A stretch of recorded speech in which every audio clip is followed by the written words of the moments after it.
Are you like most sales and other professionals who want to grow their wealth faster than what they are currently doing through their company 401k, even with that company match, the stock market, or just plain saving money? Would you sleep better at night if you had the financial freedom to be job optional in just 3 to 5 years through investing in real assets? Maybe you don't want to stop working, but wouldn't it be cool if you could retire a decade earlier than most and do the traveling you and your family have planned for years while you're still young and can enjoy it? Let's face it, most busy professionals don't have the time or desire to take on more work outside of their W-2 to grow their wealth. On The Wealth Flow, each week we share the stories, the investments, and take a deep dive into the various asset classes that can deliver that accelerated growth to your portfolio passively. That's right, no extra work for you. Instead, we'll put your money to work. Learn what the 95% aren't talking about and join the top 5% of earners today on The Wealth Flow.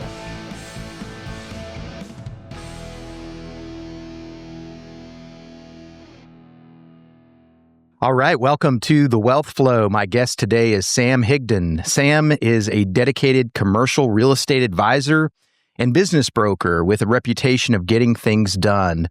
His passion lies in understanding the unique needs of businesses and commercial real estate owners, providing tailored solutions with that alignment with their goals, with a keen eye on the details and strategic mindset. Sam is committed to delivering results. Outside of business, Sam maintains an active lifestyle with the gym and yoga, enjoys dancing, music, cherishes time with his family and his friends, travels the world and experiences different cultures, enriching his experiences and perspectives to fuel and drive his excitement and his growth. Combining professional expertise with a genuine love for people, Sam is dedicated to making a significant impact in the realm of commercial real estate and business brokerage, as well as real estate development. So Sam, welcome to The Wealth Flow. I'm looking forward to our conversation today. Good morning, Keith. Happy to be here, and thank you for having me. Absolutely.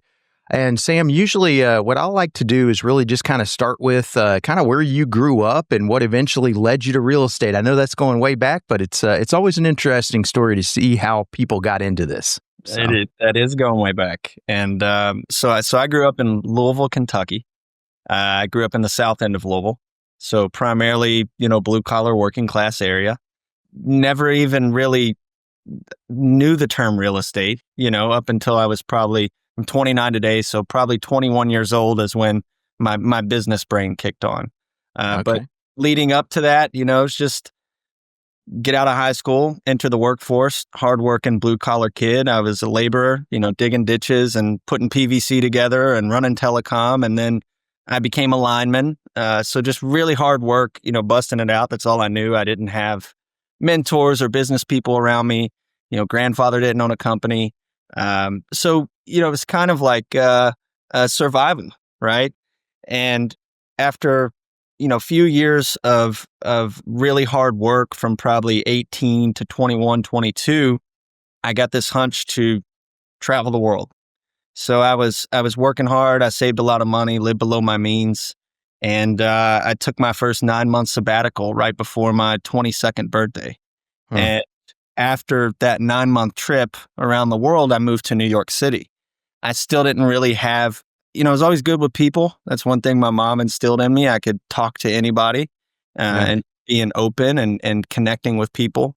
But when I moved to New York, didn't really have any deployable skills. I didn't go to college, but I was good with people. So met a guy, started looking around at everything, the hospitals, the stadiums, the towers. This is all real estate. Met a gentleman who was a pretty big player in the industry in New York, and it turned on, a new perspective for me. So was getting into the business to get my license in New York City. Obviously, you don't need a college degree. It's a pretty streamlined process there. And then COVID hit. March 13th, 2020, the world caught fire. And eventually I flew back home and got my real estate license here. And that was 4 years ago. The rest is kind of history. But that was how I got turned on to real estate, just hardworking, didn't really know anything else, moved to New York. This is a whole new world. And realized that combining those people skills with, business and transactions seemed to be the path for me. So yeah, no, that's interesting. Going back to like we're taking that sabbatical and traveling the world. Where did you travel to? yeah, so I was, like I said, I had some money saved. All my stuff was paid for. I'm 21. And, construction jobs and crews, it's just kind of rough around the edges, right? We need those people. I was one of those people, no shit whatsoever, but it's a very kind of a toxic environment, and it's just part of the culture. And so, gearing up for that trip, I kept telling my crew, we were actually in Lexington where you were. We were running fiber through Versailles, Kentucky. And just like, man, I'm going to go travel. No, you're not. You're not going anywhere. You're going to be on these lines, you're going to be on the poles and on the lines forever. It's all right. You watch.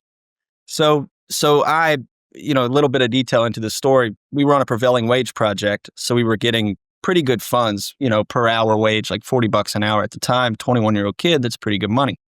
So the governor of Kentucky cut our wage in half.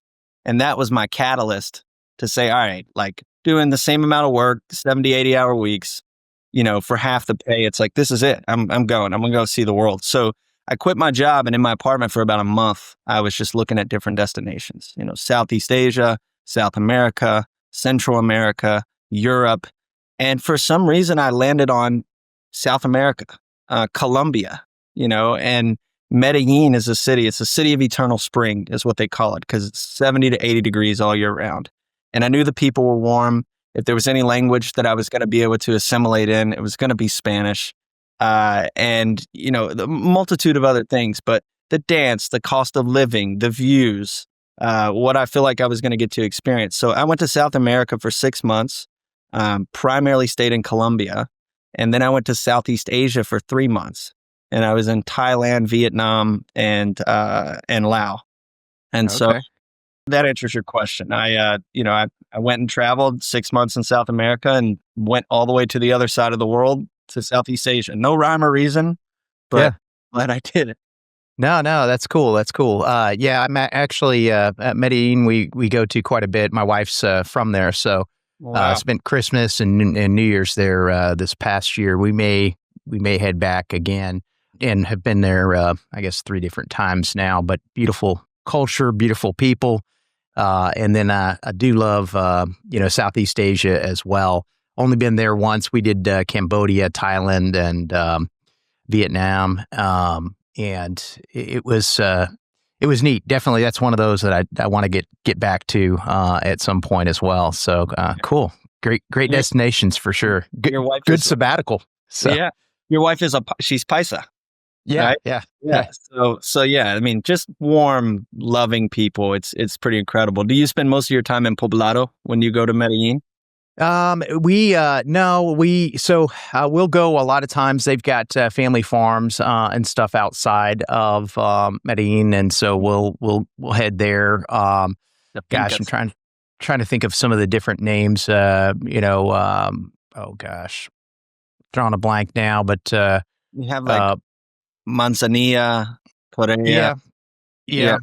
Yep. So, just a variety of different spots. She's going to kill me because I'm not remembering. Okay. But that's all right. Yeah. But no, it's always a great time. So, and so that's weird. That's weird to just kind of pick that to go to. But was there any other driver, or just that was just it, huh? Like 22-year-old kid, like you hear. I mean, you're married to a Colombian woman. The main things were like, all right, the people, the culture, the salsa dance, the climate, the cost of living. But if I didn't say that, Medellin, Colombia is prolific for having some of the most beautiful women in the world, I'd be wrong. That was a small factor. Yep. So I met amazing people there, expats from all over the world. And being that I was there 6 months, I did have a few friends, ladies that I met that were just amazing people, come from good families, doctors and lawyers, and so that was a little piece of it. Cool. No, makes sense. All right, cool. So then, and obviously with New York, I know they were pretty restrictive during COVID. Maybe is that what led you to kind of come back home? So this is pretty wild story. So in Southeast Asia, I met a filmmaker who lived in New York. And, we're like, when you start traveling around the world, and it's crazy to see how really you could you run into somebody else. For example, I met a guy in Costa Rica. He's from a New York family in New York. And then I ran into him in a glasses shop in Ibiza, like Wow. all the way on the other side. So you'll start to see how these pockets, especially if it's like an entrepreneurial circle in Santa Teresa, Costa Rica is one of my favorite places in the world. It's incredible. But that same pocket spends time in Portugal, right? Out Lisbon. They spend time in Ibiza. So you see how, and they're in New York. And so you see how interconnected everything is. But to answer your question, why I moved to New York, I didn't want to come back to Louisville at the time, right? Things just kind of, I was gone for 4 years and I come back and it's like, maybe there's some new developments, but things pretty much stay the same. Home pretty much is the same, unless you're in Nashville, right? Right. Yeah, that's experienced some change. So. Austin. When I was in Thailand, I met a guy named Jared. Jared's a filmmaker. We're hanging out, spending time together. And he's like, look, man, I know you don't want to go back to Louisville. I'm going to Ireland to make a film for 6 months in January. This is right around, December when we're headed back to the States. He's like, why don't you come up to New York for a month? You can crash on the couch. Don't worry about, just go out and explore and see if this is a place you want to live. And then when I go to Ireland for 6 months, you can take my place. And so that's what I did. And so I've in New York, first time, my head's spinning. It's like, what is this place? And it felt like a place where things can really happen. So I move up to New York. I'm there for a year and a half. I'm, bartending, have never bartended before. Go to any bar in New York City that's busy. And if you don't have any bartending skills and you're trying to get out, so there's like turnover there, right? And so then I got into catering these high-end events. So for Ferrari, Cartier, a very prolific businessman, we're on the penthouse floor and I'm doing a Halloween party. But, that's what really got me thinking differently. We go to an event for Ferrari and this guy's buying a 1 of 30 Ferrari and then putting another $1.5 million into it to spec it out. And then he's unveiling it for his friends and they're having a big party. And I'm making the cocktails and serving the drinks for that. So nice. I started asking questions, what are these guys doing? Why are they here? And I'm here serving cocktails for $40 an hour. Right. And you're curious, not like, but really curious. And so, some go to school, get in law, get into real estate. And so then it took a while. But I met this gentleman that I alluded to earlier, started pursuing my license March 11th, 2020. COVID hadn't hit yet. It's a beautiful spring day in New York City. I'm finally living in Manhattan. I was in the Lower East Side. I'm on my way to real estate class. I was in a brownstone, right? And I'm walking out to take my recycling out in the courtyard. And my right foot slips off the stairs. My left foot gets caught behind me and my ankle snaps. Oh, and wow. Sticks. And so it's a freak accident. This is March 11th.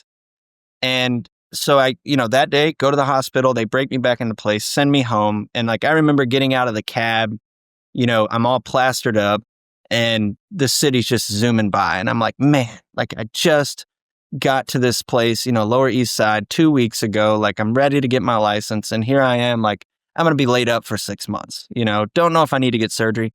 Well, 2 days later, the pandemic hits. It was surreal, right? March 11th, the world's normal. New York City's buzzing. The trumpeters playing at the park and the hawk watchers, the bird watchers are watching the hawks and everything's going and moving. And then this happens. And so I was in the house. I didn't see the outside world, and then so a week later, I go back to the hospital on March 19th and the city's desolate. It's like you pick the city up, shake all the people out and back. Imagine seeing tumbleweed roll down the streets of New York City. And this is what it was like. So, the doctors in New York told me, hey, man, 95% of the time, these breaks need surgery. You're going to need surgery. And it's like, okay, so I'm going to sit in my apartment in the Lower East Side paying crazy rent for the next 6 months while I heal up, unsure of where the world's headed at the moment. So that was the catalyst. That was the reason I moved back home. Makes sense. Yeah. So there's no reason to stay here. I can't work. We don't know what's going to happen. I've got a broken ankle, crazy overhead, if I stay and I'm not making money. So that was my reason for coming back to Louisville. Yeah, makes sense for sure. Mm-hmm. Well, so I guess then, so you get it, you get your license, and tell me a little bit about some of the initial transactions, kind of how you got into it, why you chose EXP, and maybe you were with somebody else initially. I don't know, but yeah, let's dive into that part of your story. Yeah, so I moved back home, March 22nd, 2020. I think I got back to Louisville.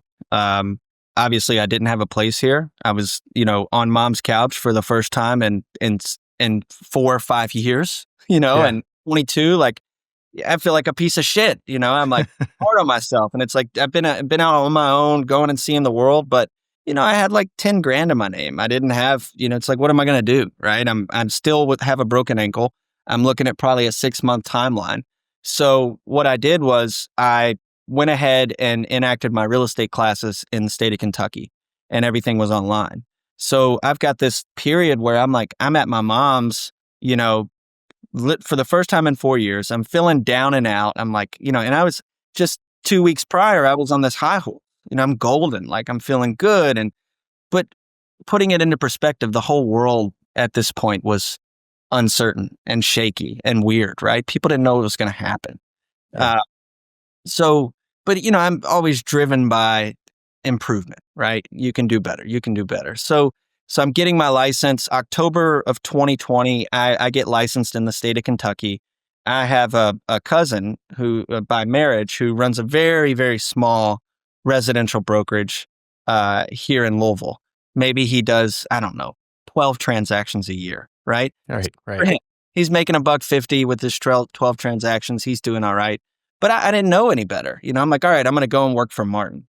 So I'm in the office. I get my license, and I'm like, Martin, like, come on, I need something. Give me something. And Martin's telling me, I've got this whole can of worms that I can open up once you're ready, but you're not ready yet. You need to learn the contracts, and you need to learn.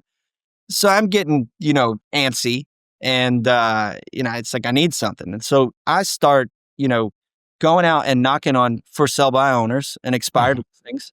I'd go to the office, I'd print out a sheet, and then I'd go knock on these doors. And it's still COVID.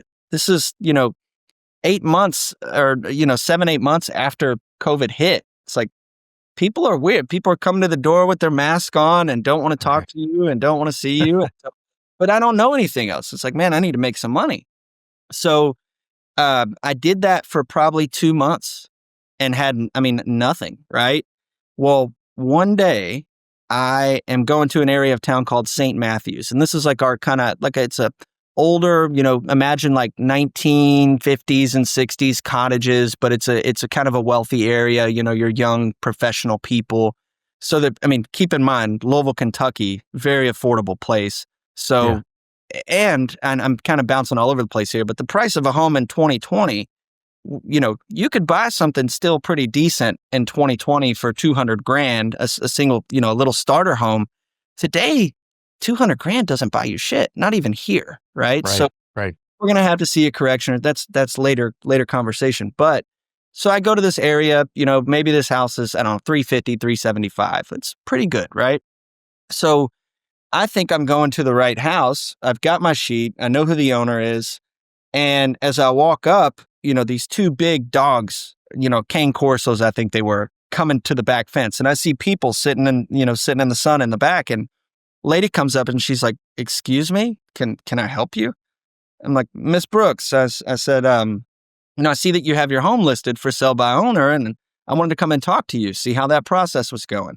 And she's like, "Well, for one, I don't have my home listed for sale by owner. And for two, I'm a real estate agent. If I wanted to sell my house, I'd do it myself." So we had a chuckle and realized that I printed out the wrong property back at the office. And I was supposed to be 10 doors down on the corner, but I accidentally went to this house. Well, it turned out that those two agents, Bobby and Brenna, work for one of the more prominent residential teams here in Louisville. And they said, look, man, like, come back and talk to us for a minute. Like, what are you doing? And so I come and I sit down and they're like, so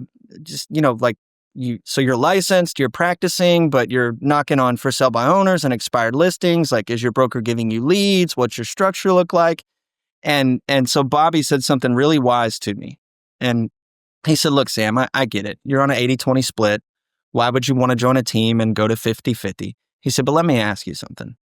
Would you rather have 50% of a big ass deep dish pizza or 80% of a Lunchable? And so, Bobby, 50% of a big ass deep dish pizza sounds pretty good. So they were like, look, you need to meet our broker, just meet him. I promise, like, this is how you want to get your start. You want to join a team, you need at bats. And so when I joined, it was a Remax brokerage, and I joined this team.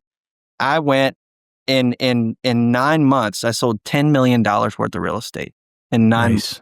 Yeah, fantastic. So I'm getting at bats, right? I've got a system. This guy has very big market share for Zillow leads, and obviously, a database of 30,000 people that you can call, and the structure and the leadership and the accountability.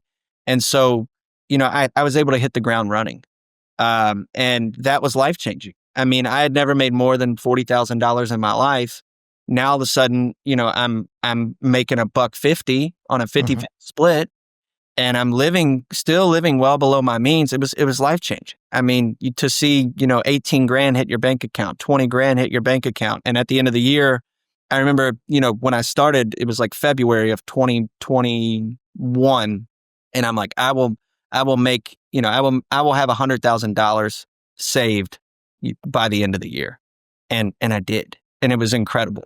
And so that kind of, and again, like, we're doing a service, right? Like, it's amazing. But at the end of the day, it's like, we're in business, we're business people. We need to make money. So that was life-changing. I mean, that's the first time I'd ever felt, somewhat financially secure in my life. And understanding that my parents, good people, hardworking people, but were, on the financial front, not very, tapped in or understanding, and pretty much in survival mode. So nobody in my family has ever built wealth, right? Maybe there's a couple small business owners, but one-man bands, and that was life-changing for me. I realized that I could do it. I can make it. It's possible.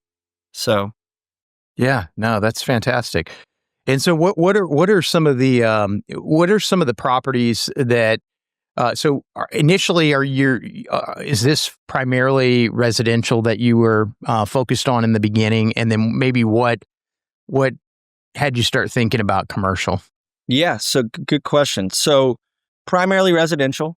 The average price per home in the Louisville, Kentucky MSA at the time was like $240, $250. Now we have luxury areas where we have, $1 to $7, $8, $9, $10 million houses here, but that's pretty exclusive, right? Like, you need to go work for a luxury brokerage. All those people are rubbing elbows at the country club. It's a very slim chance you're going to break into that market as a new agent if you don't come from that world and you don't know those people. You can do it, but you're not going to, you know what I mean? It's everything that has a structure. So my average price point, I did 36 deals in that 9 months. And, 10 million, I mean, my average price home was, maybe 200, 250. I'm selling condos, I'm selling single family homes, and then you pick up a couple like investors that are buying single family flips or buying single families to rent them out. So now I'm starting to learn a little bit about the investment side of things. And then year 2, I sold my first apartment building. I co-broke that deal with my broker. It was a $2 million transaction. I was on a 50-50 split on the buy side. So he made 75% of the commission. I got 25. Right. So, I mean, but again, that was like, that was a pretty big, I think I made $28,000 on that transaction. Amazing. Yeah. And after my business starts to pick up, now I'm selling some 4plexes, and 6plexes, and I'm learning about the investment side of things, and I'm going to meetups, and I've got buddies who are investors, and I'm like, I like this a lot better. The numbers driven, if anybody tells you that commercial real estate is not emotional, anytime you're dealing with people, there's emotion, right? For sure. Yeah. Working a Yeah. transaction right now where I'm representing the buyer. He is strictly numbers driven. Like an engineer, right? Like strictly numbers driven, but he's still emotional too. He's Yeah. emotional because he's like, he's frustrated that the other people on the other side are emotional, and they couldn't be more different, right? He's Yeah. an driven guy, an investor, the owner of this property. They're like creatives, run a marketing agency, polar opposite, right? So me and the other agent are in the middle trying to like balance that out. So commercial real estate is still very much emotional, but maybe 10% than that of the residential. So I got tired of driving all over the place and opening doors, and you need people to commit to you. We are not commodities, especially if you're good at your job. There's a lot of bad agents out there. I mean, it's just what it is. You can extrapolate that into any field. You've got your 10%, your 20% that are doing the bulk of the work, and then everybody else is kind of just skating by. So, I knew that I was a performer. I care, right? I want to do good work for my clients and for myself. And so I was getting a little bit antsy again. It's like, all right, I think it's time for a shift. And I went to my broker, so I did 10 million, and then I'm doing another 10 million. I'm on track to do 12, and a few times over those 2 years, I went and talked to my broker, and I said, look, I appreciate you. I'm happy to be here. If I weren't, I wouldn't be in the position I am. This has been, I can breathe, for the first time in my life. I'm learning, but I'm starting to get my own business. I'm starting to get repeats from my investors, and people are calling me to help them buy or sell. I said, let's stay on a 50-50 split with everything that the team generates to me. But business that I'm procuring myself, I'd like, give me 70-30 or 60-40. Give me something so that I want to be here. And it just never happened, right? And he has a structure, and that's how he runs his company, and you've got to earn it. And I just, without sounding arrogant, right? I'm humbly, but I knew I was good, and I knew that I'm generating a lot of fucking money for this guy. And it's like, if he doesn't see that or value that, well, then I need to look at other options. So, coming up on my, 2 years in the business, September of 2022, I had a great year. And what I did was I started to go to Costa Rica for a month, and I'd take a trip in the winter, right? Things start to die down. I wrap all my business up. I go to Costa Rica for a month and enjoy myself. And when I was there, I kind of had an epiphany, and I realized that, coming from where I come from, my background, and, kind of feeling scared, you feel that scarcity and that survival. That's the programs you're downloading, right? Yeah. And I was so driven just to make it, to be successful, right? And if I just have enough money, and I'm not a very materialistic guy, I like nice things, but like, it's not like I'm not hustling for a Ferrari. I don't give a fuck. I'd rather go to Italy. Are we allowed to cuss on here? Or do you gotta? Yeah, no, you're good. Man. You're good. We keep it real, so you're good. So it's like, I don't need to own all this shit. I've traveled with the billionaires. We have clients and people in our network that have all kinds of things.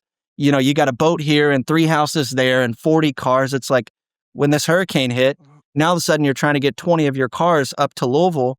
You've got, let's just call it $3-4 million worth of cars that you're now scrambling to trying to transport, and you got all these. So that's not why I like freedom, right? Yeah. I'm freedom, optionality, but also the ability to buy nice things if you want nice things and take nice vacations. So I was very driven by this desire to feel secure financially. And then I had kind of had it a little bit. I'm 23, 24 years old. I've got a couple $100,000, no debt. Like, man, I'm not doing bad, but it's still not right. And I was in Costa Rica, and I looked myself in the mirror. So fast forwarding September 2022, I take a trip. I'm only going to be gone 10 days because business is booming, and I got to come back and really put the foot down to make more money and keep building and growing, right? And for some reason, I had a couple buddies there with me. They left. I was going to be there for 10 days and fly back. I stayed for 3 months. And at around a month and a half, I was in this, nice little like cottage in the mountains overlooking the ocean. I felt empty. I realized I was like, it's, pretty girls running it's like, oh, if enough women desire me and people respect me and see me as successful, then I'll feel good about myself. I'll feel Yeah. happy. I'll feel whole. And yeah, is this too like raw, or is this? No. This is good, man. This is good. No. But it's like, I'm being honest, right? Yeah. I used to be ashamed of, these types of things. But so I look myself in the mirror and I'm just like, I don't even know who the fuck I am. Like, I don't even know what I want. Where is all this desire coming from? Like, did I look at, all these stars and celebrities and people and say, oh, this is what the good life is? It's like, I don't even know who I am. So that kicked off, another 9-month sabbatical. And it just happened. It wasn't planned, right? It's like, I need to travel the world and get experiences, and like, the money's not going anywhere. But this urge to constantly always be on and always be building and more, right?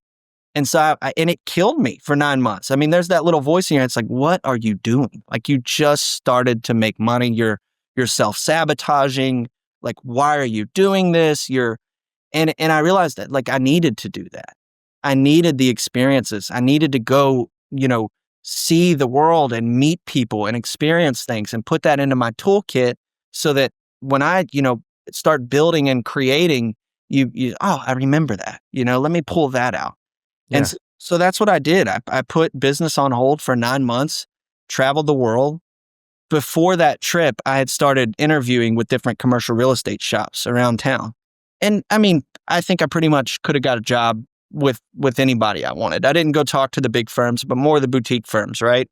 Right. And I don't know. I took this trip and I kept going and going, and, met amazing people all around the world. Opportunities presented themselves, but there's something dangerous about too much freedom and no structure. Because, and I'm blessed to be able to say this, right? I understand that this is I was in a blessed position where, I meet all the right people in Costa Rica, that, I go to Norway, I go to London, and I'm tapped in with all these people that are doing amazing things. And there's opportunities there. But because I had so much freedom and so much time, it was almost like chaos. It was confusing. You get a million different directions. Which one do you go? Well, that's kind of hard to figure out. So I had like decision fatigue. And so, so that's, I'm rambling now, but, but so through that sabbatical, did you have a kind of a breakthrough moment where you're like, okay, I do know who I am, and here's what I'm going to come back and do, or did you just say, shit, I better get back to work? So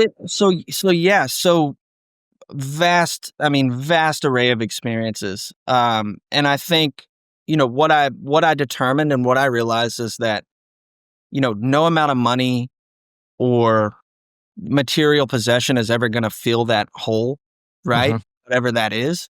And I realized that, service to others, building something great that not only provides for you and your family, but that delivers value to your community, that delivers value to, and it's, what I realized is that just going to Kuala Lumpur or going to London or is not going to guarantee you happiness, right? If you can't be happy with where you are and what you have, you're not going to be happy anywhere. And I kind of got off the treadmill and I said, you know what? My city, Louisville, Kentucky, I have 3 great business partners that I work directly with every day. I mentioned the team earlier, but we are hip and hip, right? And our city needs us. It needs young entrepreneurs that aren't afraid to go against the grain, that think big, that aren't jaded by, 30, 40 years of politics and bureaucracy, and that are willing to challenge the status quo. And so I had choices. I could go and work for this prolific developer in Miami who worked hand in hand with the main investor of kicking off Wynwood Walls. And this guy, he had everything that I thought that I wanted. He had already been there. And I said, okay, I know I can deliver value to this guy and learn from him and the people that he knows. Elon Musk is eating at his dinner table 2 weeks before I'm there eating at the dinner table. Like, wow. Yeah. But then I got there. So after this trip, I met this guy in Ibiza through a mutual friend, and was persistent to connect with him. And then after this sabbatical, I came back in September of 2023. Okay. So I left in, 20, it was actually a little bit later than September 2022. It was like December, right? So I come back September 2023. I go to Miami to meet with this guy. And, he's got this 120 acre nature retreat, north of Miami, about an hour and a half. He's got the commercial real estate brokerage. He's developing in Phoenix, Jacksonville. He's developing in Portugal. He's doing really well, right? Yeah, yeah. So now I'm in this circle of, essentially very wealthy hippies who want to save the world, right? And regenerative development and placemaking and eco retreats. But something felt strange. I felt like, there was this kind of fakeness and artificialness to it all.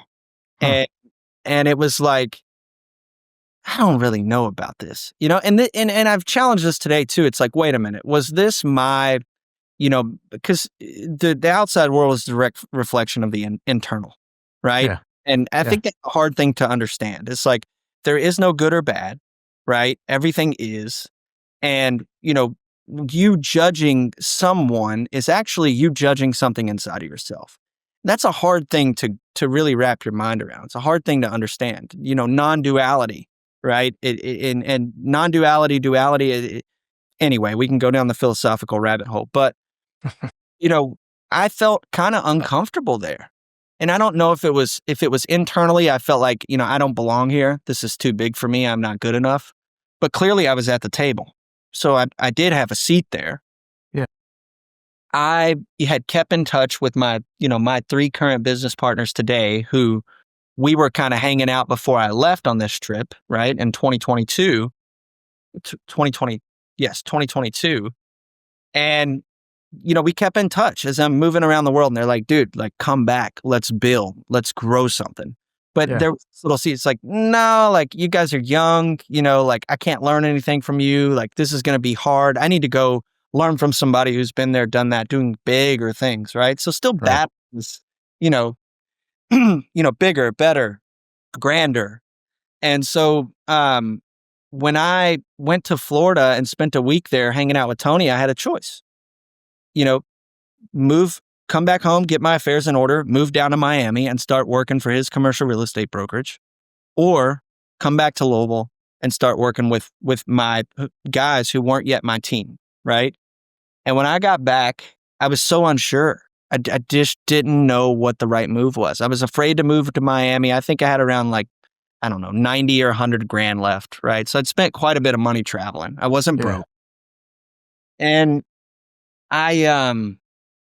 when I got back and I saw the progress that they had made. Now, they hadn't made a lot of money, but the organization and the drive and the persistence and the dedication of this office that I'm in today, it inspired me and it impressed me. And I kind of it's like, okay, I know these guys love me. I know they respect me. We're all young. We're green. We got a lot to learn. But like, do I want to be around? Do I really want to build something great with my brothers and my partners, and we truly build something of our own, knowing it's going to be hard? I mean, either one would have been hard, Right. do I want to go work for this guy, that kind of already has everything, and not really feeling sure about some of the people in that circle and their true motives? And I made the hard decision to stay here in Louisville. Because again, our city needs young entrepreneurs. There's this thing called brain drain here. Louisville is a very old money town. We've got bourbon, we've got horse racing, but very kind of old money industries. Manufacturing's a big driver. But the city's very spread out, and the wealth is concentrated in certain areas. You can live a very good life here, but innovation, risk-taking, growth as a city has kind of been stagnant. We haven't innovated. We haven't taken any risk as a city to put ourselves on the map, right? Nashville, before the Grand Ole Opry went to Nashville, they came to Louisville, and a very prominent family who owns a newspaper, right? It's like, no, we don't want them here because that's a threat and a challenge to our business and our industry. And so you have kind of these stakeholders colluding to keep Louisville small and quaint because that way they maintain power and control, right? Right. Influence politics. Well, now all of a sudden, if Oracle or if Amazon or if other billionaires are coming to play in our market, well, that creates competition. We love competition, right? Competition drives results. But these older folks who've been comfortable for generations, they just have no reason to take risk and to innovate. And so we, see that as an opportunity. It might take 20 years. We see this as an opportunity to really drive growth and drive change in our city. And if we're still humping it out in 5 years, like, of course, we'll have made some really good money, but things just aren't clicking. Maybe we look at another market, right? Maybe we Nashville, maybe we follow the growth. But for now, we're dedicated to improving the city of Louisville. Eventually it will be, investment development. We've got our first development that we're building Q1 of 2025, ground up.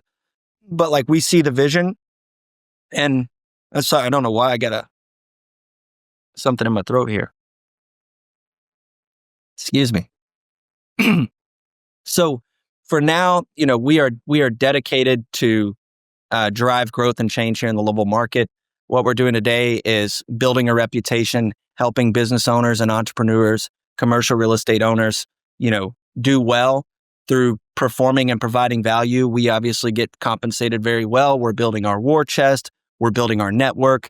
It's a great city where we've got a lot of amazing people in our circle. I can get a meeting with just about anybody, and people are willing to collaborate. The entrepreneurs are willing to collaborate.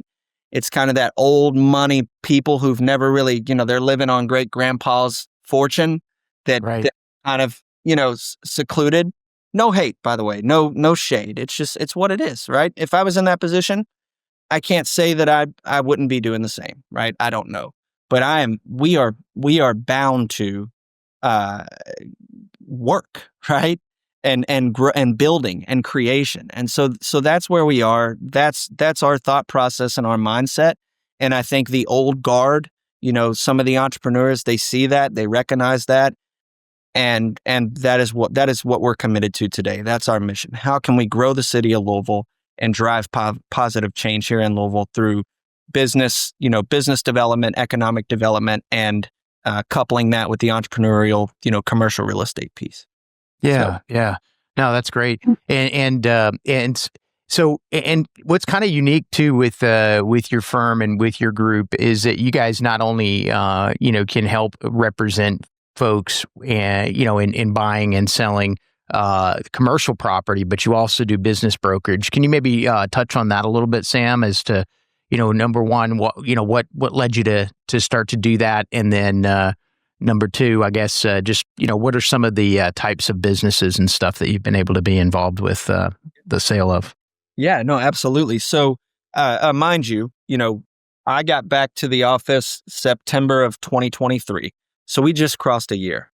We should do about 30 million in revenue, gross revenue this year, or sales as a team in a down market. That's pretty good. Right? Like we're grooving. Yeah. So my three business partners all went to Center College. I didn't go to college. They all went to Center, which is a small liberal arts school, here in Kentucky, in Danville, and all come from kind of unique backgrounds. Dylan's grandfather owns a paving company. They do a lot of site work and paving. His mom's a real estate professional and a developer. Cal's parents own some businesses, Tanner, his dad's entrepreneurial. So, those three went to school and majored in econ and finance. So they are smart guys, very, very smart, smarter than me. I'm great at sales. I'm good with people.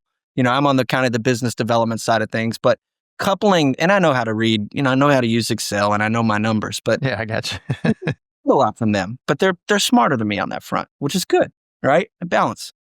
So, we were just, confident that what we did is we started bumping into these small business owners that, needed space or needed service, and there was really nobody there to help them. And we saw kind of a gap in the market. And it's like, well, wait a minute. This guy, he owns a plumbing company. He owns his real estate. He wants to sell. Well, let's use our knowledge, our finance knowledge. Let's value the business. So we run a valuation on the business. We're obviously know how to evaluate the real estate, and let's take it to market. And so our first big business, we sold a trucking company and its assets. That was a $2.2 million transaction. Nice. My business brokerage is kind of like the Wild West. There's no, we charge 8 to 10% commissions to sell businesses because they're much more complex transactions.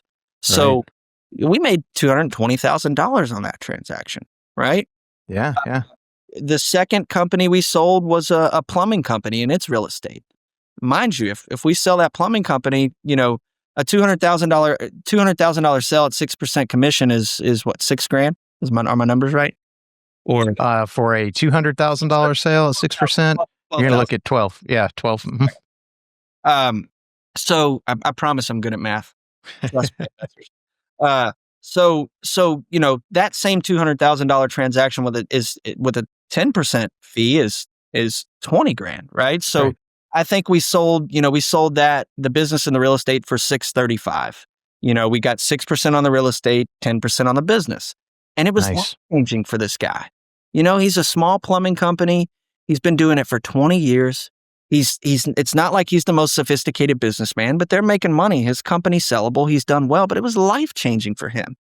And he had engaged with another business broker, some older guys, and they kind of, but he liked us and he trusted us. And his literal was like, guys, this is life-changing. I never thought I would be able to sell my business. Now him and his wife are traveling around the country in their RV, and they're living it up and they're enjoying each other's company, right? Yeah. That's the kind of change that you get to see. We've got another trucking company we're working with that'll be around a $10 to $12 million transaction. So trucking company and real estate. We're working on a sale of a manufacturing company and its real estate. They do metal fabrication work for, big tanks and Carrier Global, Food Corporation, where they've got this vibrating equipment that sorts out oranges and avocados. And so it's so amazing because we get to meet with all these different business owners. And you're learning wait a minute, this company creates metal bolts and, brackets for commercial, equipment and manufacturing equipment. And they're doing $250 million a year in top line. You get to learn so much, right? So yeah, that's neat. Go ahead. No, I was just gonna say, yeah, that's neat. It's really kind of cool just to get an opportunity to kind of see, what makes some of these different businesses tick, and just things that you would never think can generate that type of top line revenue. They do, and you get to have an opportunity to kind of look in on that and help them execute the sale of it. Yeah. So boring businesses make a lot of money. That's right. Like boring businesses, car washes, laundromats, those boring businesses, but they make a lot of money if you do them right. But then at the same time, through meeting all these business owners, it's like, man, I love my job because I'm not pigeonholed into, fabricating metal bolts and brackets for 30 years. And I realize that even if I'm making $2 million a year or $3 million or whatever, it's like, fuck that. I don't want to go to the factory, and not hating on that, right? That's great. Yeah. You're providing a value and a service to the marketplace. But that's what I love about what I do, is because we do get exposed to such a vast, array of businesses and types of commercial real estate. And you get to kind of experience all of that, right? Yeah. And pigeonholed into one type of thing. So that's one thing that I really love about what we do. Yeah, absolutely. Absolutely. Well, Sam, how can people find out more about you? How can they connect with you? I don't know if you guys do anything as far as being able to push out kind of what your current offerings are, that kind of thing. But if you could share with the audience how they can reach out to you. Yeah, absolutely. So you can find me on LinkedIn, Sam Higdon. The name of our company is Gillison Global. You can go to www.gillisonglobal.com. You will find all of our listings there. And then in addition to that, and you can remove this if you want, we also host a podcast. Am I allowed to shout out my podcast? Absolutely. No, please do. Please do, Sam. You're certainly welcome to. All right, I wanted to ask. So, and you could say no. We can. It's all good. No, seriously. All right. Yes. We host a how-to business show. We're on 54 episodes, and we bring, business owners and entrepreneurs on like yourself, like myself, and have them tell their how-to. And so very similar, I think the podcast is a great way to meet people. It's a great way to engage. It's a great way to learn. That's why we're here today. So you can find us, gillisonglobal.com. You can find me on LinkedIn. We also host a how-to business show like yourself. We're on all platforms. And those are kind of our three main avenues for the moment. When we roll out the development firm, we'll have to get back on for a podcast. For sure. We'll have our brand and our developments and we'll share that with the world. So sounds like a plan. No, this has been awesome, Sam. Appreciate it. And I've got two more questions that I ask every guest. And one of them is just any advice you might give somebody who's just starting out in their investment journey. So I would say, and this is going to kind of go against what I said earlier about practicing, practicing real estate sales. If you're just getting started out in your investment journey, figure out what you want to do, because there's a multitude of things to invest in, right? You can go the single family house flipping route. You can go, buy and holding single family homes. You can scale with an apartment building. I would just say, talk to people smarter than you. Go look at people who are doing the things that you want to do. Try to find a way to provide some sort of value to them, so you're not just bugging them and saying, "Hey, let me pick your brain." It's like, deliver some value, offer to do something for them, and go and learn from somebody who's been where you want to go. If you're just starting out and you want to, you see the guy building, he's got 25,000 units around the nation. It's like, if you've got an inside track to that guy, definitely get close to him, but maybe don't start that big, right? Right. Go to the young guy who's 35, who's maybe got 100 or 200 doors if you're interested in multifamily investing. So figure out what you're interested in, talk to smart people that you know and trust that are doing that thing, and offer to be of service and of value to those people so that maybe they can shed some of their knowledge. Stay on their hip, help them out, figure out a way to get involved in what they're doing that also brings value to them, and get after it. And don't be afraid, Yeah. So no, that's great advice, Sam. I think you're right on with that. How about a book recommendation? It doesn't have to be real estate related, but it certainly can be. Just something you've read that's been impactful. So this is going to be, we've got a huge library here and lots of great books. The one that comes to mind, it's kind of strange, and it's kind of I remember the first time I read it, it was like, God, this is weird. I don't know how I feel about reading this. Outwitting the Devil by Napoleon Hill. Yeah. It's just a powerful book. If you can stomach it and you're a person who can look yourself in the mirror and challenge yourself and I guess be sort of uncomfortable while reading a book, it's a strange conversation. Napoleon Hill, are you familiar with Think and Grow Rich, Outwitting the Devil? For sure. Yeah. And I really liked that book as well. It's it's a different read for sure, but I think it's an excellent book. So great recommendation. Give you a look inside of how your own mind works, and you don't, everything that you read, you don't have to take it for truth, right? Have some critical thinking, but it can open your eyes and offer some new perspectives about how we're interacting with the world and the world is interacting with us. So yeah, for sure. Yeah, that's awesome. All right, Sam. Well, I really appreciate you being on the Wealth Flow, and I think we'll call it a show. Hey, Keith, thank you so much. Be blessed, and I appreciate you having me on. All right, man. Thank you so much. Being that you're still here, I trust you found value in this episode. I personally wish I would have known these guests and strategies when I started my wealth creation journey. Go to wealthflow.capital to subscribe to our newsletter. And as a free gift, we will send you our quarterly market report and the top 10 things to look for in an investment opportunity.